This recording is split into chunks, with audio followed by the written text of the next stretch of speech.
Shalom, selamat pagi. Kembali kita dalam renungan pagi hari ini dan kita sedang membahas suatu tema yaitu kuasa perkataan. Jadi perkataan kita itu mengandung kuasa. Dalam iman pun itu ada unsur perkataan. Jadi kita memiliki roh iman kalau kita ini percaya dan berkata-kata.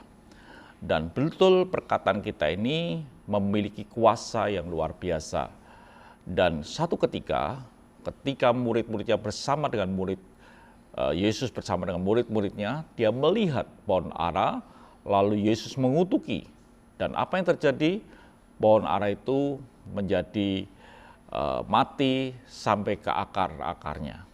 Dan saudaraku yang kasih Tuhan, inilah yang Yesus katakan dan terjadi sesuatu. Dikatakan dalam peristiwa ini terdapat di dalam Markus 11. Dikatakan bahwa ketika pagi itu muridnya berjalan, melihat dia bahwa pagi-pagi ketika Yesus dan murid-muridnya lewat, mereka melihat pohon ara tadi sudah kering sampai ke akar-akarnya. Jadi pohon itu sudah kering sampai ke akar-akarnya. Lalu Petrus tanya, wah pohon ara yang kamu kutuki Tuhan itu Rabi sudah kering. Lalu Yesus berkata, Yesus menjawab mereka, percayalah kepada Allah. Ini yang penting yang mesti kita ketahui dalam hidup ini. Yesus berkata percaya kepada Allah. Artinya bahwa kalau kita percaya kepada Tuhan, kepada Allah, itu bisa terjadi. Apa yang Yesus katakan bisa terjadi karena Yesus bersatu dengan Allah. Dan Tuhan ternyata ingin kita ini percaya dan mengatakan sesuatu. Yesus tidak berhenti dengan berkata bahwa percayalah, tidak. Tapi Yesus lanjutkan.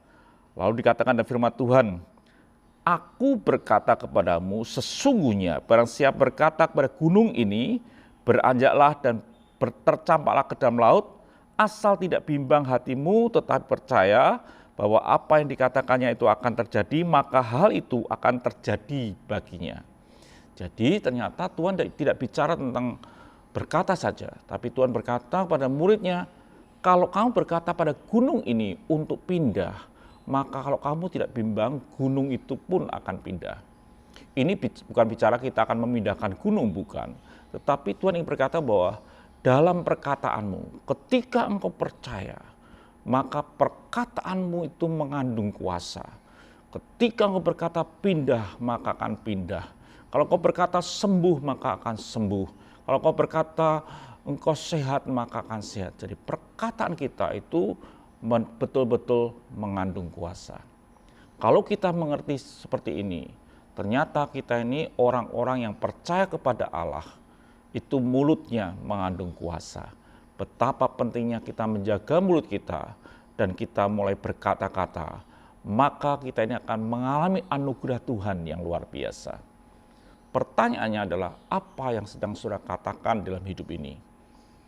Apa saudara bisa berkata kepada masalah saudara mulai ketakutan, kecemasan dengan masalah saudara? Firman Tuhan berkata, katakan, maka itu akan pindah. Bila dalam hidup kita berani berkata-kata yang baik sesuai dengan firman Tuhan, maka itu akan terjadi di dalam kehidupanmu. Kalau kau berkata tentang kesusahan, maka kesusahan akan terjadi dalam hidupmu. Nah itu berkatalah sesuatu yang benar, sesuai dengan firman Tuhan, maka itu akan terjadi karena dalam perkataanmu itu mengandung kuasa.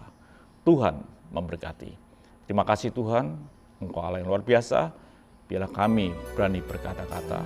Haleluya. Amin.